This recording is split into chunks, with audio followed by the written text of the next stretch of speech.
국민의 생명과 재산은 정치 노름의 도구가 아닙니다. 안녕하십니까.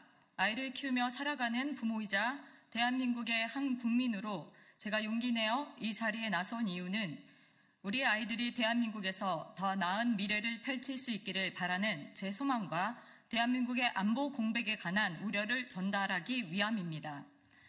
평범한 국민일지라도 현재 우리가 마주한 안보 현실이 그 어느 때보다도 엄중하다는 것을 느낄 수 있습니다. 북한의 끊임없는 도발과 위협 속에서 저희가 바라는 것은 국론 분열이 아닌 굳건한 안보 태세와 단합입니다. 그럼에도 불구하고 일부 정치권이 보여주는 행태는 이러한 시대적 요구와 정반대로 가며 국민들의 일상에 혼란과 갈등만을 가중시키기에 참으로 안타깝습니다. 더욱 개탄스러운 점은 북한의 도발적 언사가 있을 때마다 오히려 분열이 심화된다는 사실입니다.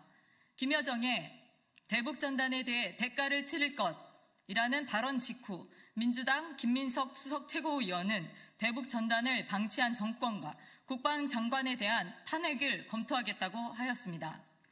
이번 사태는 과거 김여정의 발언 직후 대북전단 금지법을 서둘러 추진했던 문재인 정부의 전례를 연상케 합니다. 이런 사례는 마치 북한의 의중에 따라 우리의 정책이 좌우되는 듯한 인상을 주어 국민적 자존감을 크게 훼손하였습니다. 저는 이러한 이중적 태도들이 대한민국 정치권에서 벌어지는 것이 이해가 되지 않습니다. 북한이 오몰풍선으로 대한민국 국민의 안위를 위협할 때는 침묵으로 일관하다가 어째서 대북 전단에 대해서만 강경한 입장을 고수하는 것인가요? 우리 헌법 제3조에 따라 북한 주민은 대한민국 국민으로 여겨집니다. 따라서 그들에게 자유와 인권, 민주주의의 가치를 전달하는 행위를 일방적으로 규제하는 것은 헌법 정신에도 표현의 자유에도 부합하지 않습니다.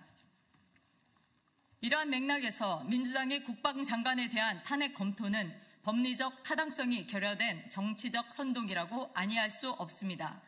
국방장관은 국가안보의 제1책임자입니다.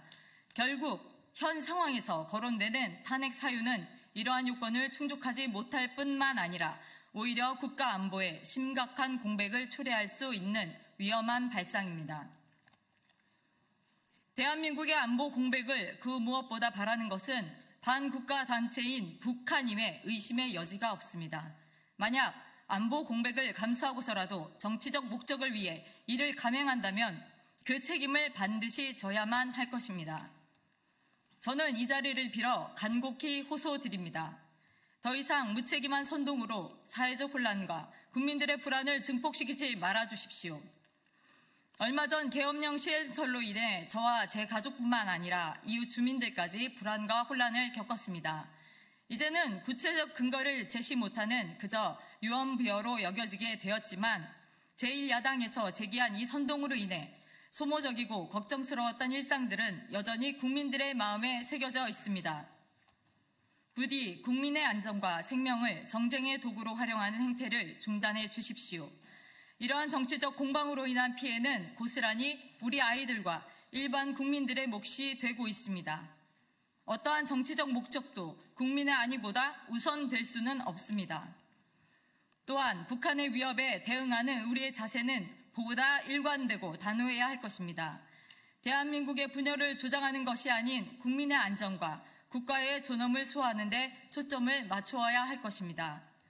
정치권이 국민의 공포를 발판 삼아 혼란을 가중시키지 않길 간곡히 부탁드립니다.